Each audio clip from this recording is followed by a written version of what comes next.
皆さんおはようございます。いつも視聴いただきありがとうございます。そして明けましておめでとうございます。去年からですね、ここに物置小屋を作ろうと思いまして、いろいろ進めてきました。で前回ですね、柱の骨の部分を作ったんですね。で、今日はこの屋根の上の骨の部分をやっていきたいと思います。では、よろしくお願いします。使っていく材料なんですけど、例によって 2x4 の材ですね。それと、こちらは、杉の板なんですけど、これを屋根の板として貼っていこうと思います。まあこれね、搬入するのがすごい大変で、2人がかりで何億もしてやったんですけど、まあね、ここほんと不便なんで、こういう搬入がなければね、全てのことは多分すごい楽だと思うんですけど、何しろこれをね、何度も何度も運ばなきゃいけないんで、ここでなんか物を作るのってすごい大変なんですよね。作る時にこう持ち込むのってまだね、いいんですよ。これから作るからとかって。これをね、解体して処分する時に持ち運んで外に出すってね、まあすごいめんどくさい作業だと思うんで、やっぱりちょっと私はね、合板とか使えないかなっていう。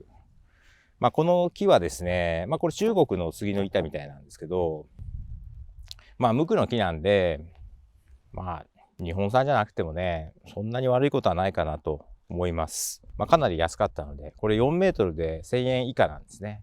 まあ、結構安いんじゃないかなと。まあ私もね、屋根やるの初めてなんで手探りだと思うんですけど、ひとまずちょっとこの、2x4 材で骨を作るところまで、今日ちょっと目標にしてやっていきたいと思います。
今作ってるこれはここの上に乗せるものになります。この分だけ屋根を高くしてこう傾斜を作る感じですね。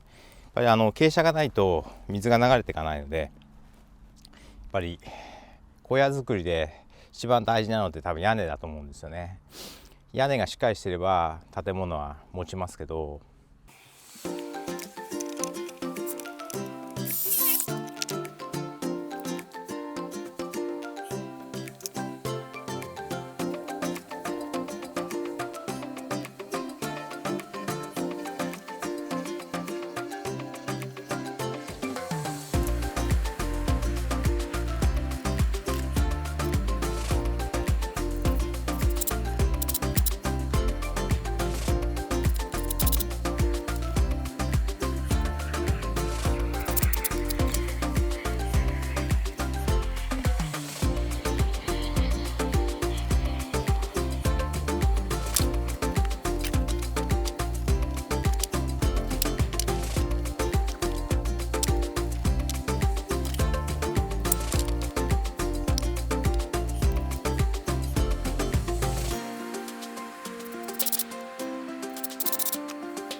では今からこれをですね、ここに乗っけていきたいと思います。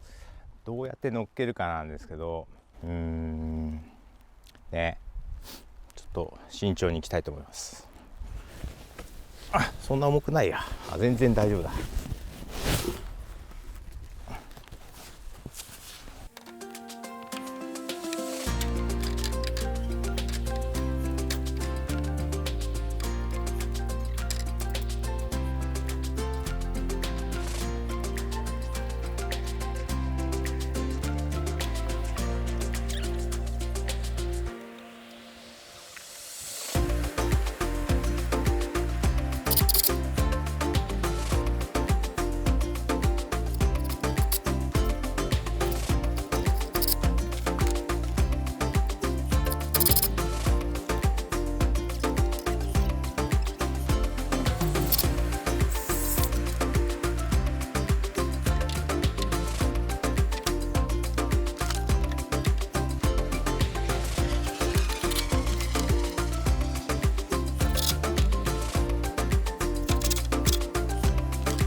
怪しく屋根の骨ができました。本当は昨日ちょっとここまで持ってきたかったんですけど、屋根の上に登ったらですね、ちょっと凸凹というか歪んでるのに気づいたんで、今日、半日かけて修正しました。基本的にまっすぐかなと思います。ちょっとそことそこの間隔が広いんですよね。本来は45センチ間隔とかの方がいいみたいなんですけど、でも実際使うのはですね、このちょっともう体力ないんですけど、この後の工程としてはこの杉板をですね、この屋根の上に乗っけていきます。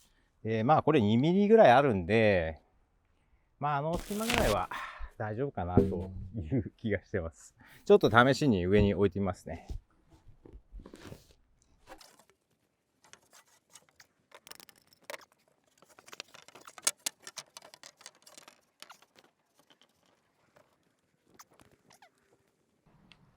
はい、今試しに1枚だけ置いてみました。屋根はこんな感じで杉の板を19枚貼っていく予定です。大変。横から見るとこんな感じですね。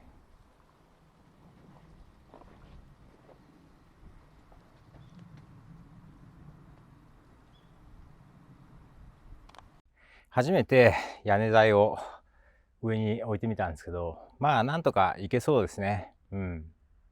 この杉板を19枚貼れば、屋根ができるって感じですね。やっぱり高いところの作業って結構こう階段を上り下りするんで、もう今左足がパンパンなんですね。だからちょっと今日はここまでにして、明日ですね、この屋根の板を張っていきたいと思います。これで屋根ができるので、ビニールシートがなんか貼れば雨が降っても大丈夫かなと思います。おそらく今週末は雨が降るので、それまでに屋根ぐらいは完成させたいところですけど。というところで今回は以上になります。ご視聴いただきありがとうございました。